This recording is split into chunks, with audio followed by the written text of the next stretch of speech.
everybody, it's Ramen here with Team Legit, and today we're going to look at the Blade Torrent 110. And right off the bat, the only other thing you can think of right when you see this is the Baby Hawk. So I got a Baby Hawk here, and today we're just going to be comparing the two together. A lot of people are familiar with this. This just came out a little bit after, but we're going to go ahead and take a look. Let's start off right now with the price. This one here is about $179 for a plug and play, but the specific one here is the bind and fly, available for $200. I'm pretty sure they have a ready to fly out there too. I'm not 100% sure, but I'm sure further research will tell. Its competition, the Baby Hawk, was marketed at $100 US. There's a big price difference there, but as you'll see further in the video, there's a reason for that price difference. Let's go ahead and start taking a look at it. So the first big improvement from the Baby Hawk is that you can actually open the box with ease. Alright, first impressions looking at this quad, it's actually very, very well constructed. And as someone that's seen a lot of stuff come out of Blade and Horizon Hobby, it just doesn't look as high quality, or it doesn't really seem to compete with some of the other quads on the market. This one does not at all adhere to that stereotype. This looks incredible. Everything about it just screams a nice build quality. The propellers are nicely made. These motors are very, very tight windings, and you could just, inside, you just see, they put a lot of time and effort into research and development on this thing. It looks incredible. The also big difference is that right out the bat, there's a bottom carbon fiber plate. And that's a big improvement on the Baby Hawk, because the Baby Hawk is constructed on an all plastic plate. The other thing you'll notice is that this one's a little bit bigger. Let me go ahead and bring out the Baby Hawk and we can compare the sizes.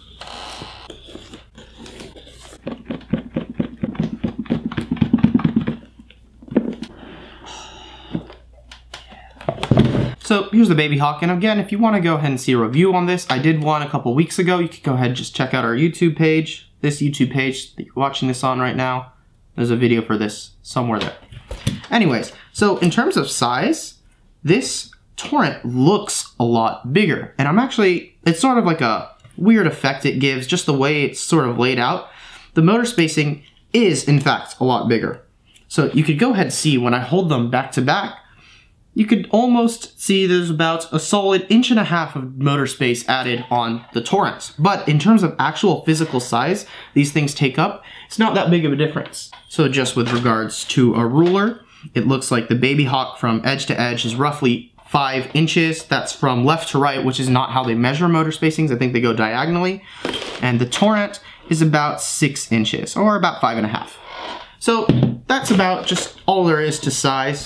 Speaking of size, let's actually talk about the motors. It appears that the motors on the Torrent are a little bit smaller than the Emax motors. I'm not actually sure what that is, but I do notice that the Torrent motors are a traditional thrust motor. The Blade Torrent reads 1104 7600 kV. So that's the motor size for those curious.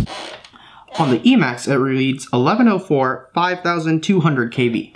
So that's a bit strange that the smaller quad has the slower spinning motors, but then again, I'm sure there's a bunch of other reasons why that is.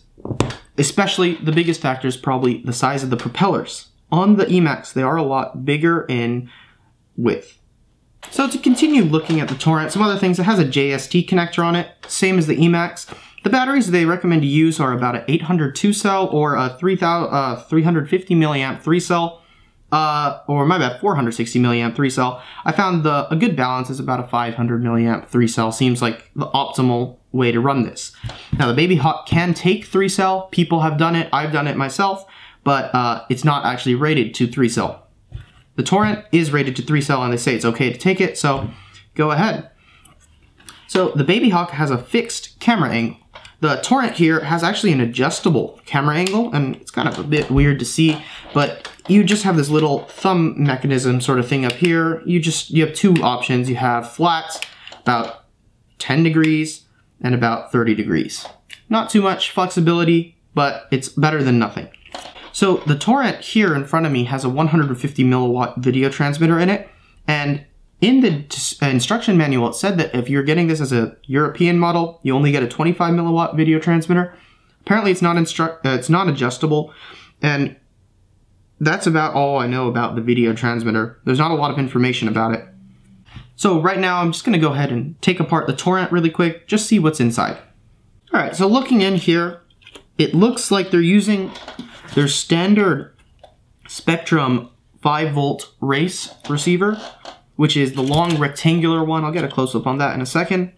And the flight controller doesn't have too much information on it. It says Spectrum SPM FC MF300. Flight controller, I'm pretty sure it's just a SP Racing F3. It's pretty small, actually. It's smaller than a normal flight controller, seems like. And underneath is a all-in-one PDB, which would be nice if they marketed this separately for building your own kits. Like the Baby Hawk, they have all the electronics separated if you want to build your own sort of frame. But knowing just Horizon Hobby, typically this stuff is for sale for a very, very expensive price. Like this one part of the quadcopter will cost more than half of the price. Looking inside, everything looks nice. There's a lot of liquid rubber protecting a lot of solder joints, and everything's just well made and well machined. I'm very much liking what I'm seeing in here. It looks like the video transmitter is actually above the receiver, right next to the top, with a whole bunch of vent holes right behind the camera. And the camera doesn't look like anything special. It looks like a mini camera. Nothing to get too excited about.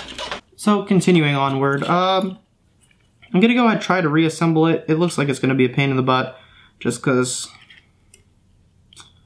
all that stuff.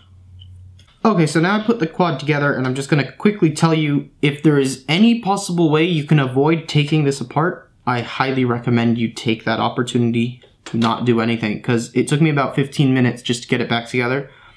There's a total of 8 little clear plastic spacers that go in between the PDB, the ESCs, and the flight controller, and they are very difficult to get in place considering everything is tethered down by wires, and I lost one of them. Long story. Anyways, if you can avoid it, just try not to do that. Looking on the inside of this quad, it was reassuring. It's a very nice and open build. I mean, apart from the spacers, it's not too bad to work on. Everything here seems to just be using some standard size screws, unlike the motor mount screws on the Baby Hawk, which were just terrible. This looks like it's going to be a little bit more sturdy. Other than that, I can't really speak for flying it. I had a lot of experience flying the Baby Hawk. It's incredible. The Baby Hawk just, there's nothing like it right now. Will this compete? So now something kind of nice that I started to see on both these quads that a lot of companies starting to implement is that they're both coming with Betaflight pre-flashed and installed. That's just one less thing that a lot of people aren't going to have to worry about doing, is flashing Betaflight. A lot of people do get stuck on that because it's a kind of a weird process to do that. But they're both pre-flashed with Betaflight. I'm sure they're easy to set up. Other than that, it's Ramen here with Team Legit. Thank you so much for watching. If you have any questions, just go ahead and leave it in the comment. I'll do my best to respond to it as quickly as I can. If you want to see where you could get either of these great quads, you'll go ahead and just look on our website. I'll leave some links in the description. That light just went out. Thanks for watching.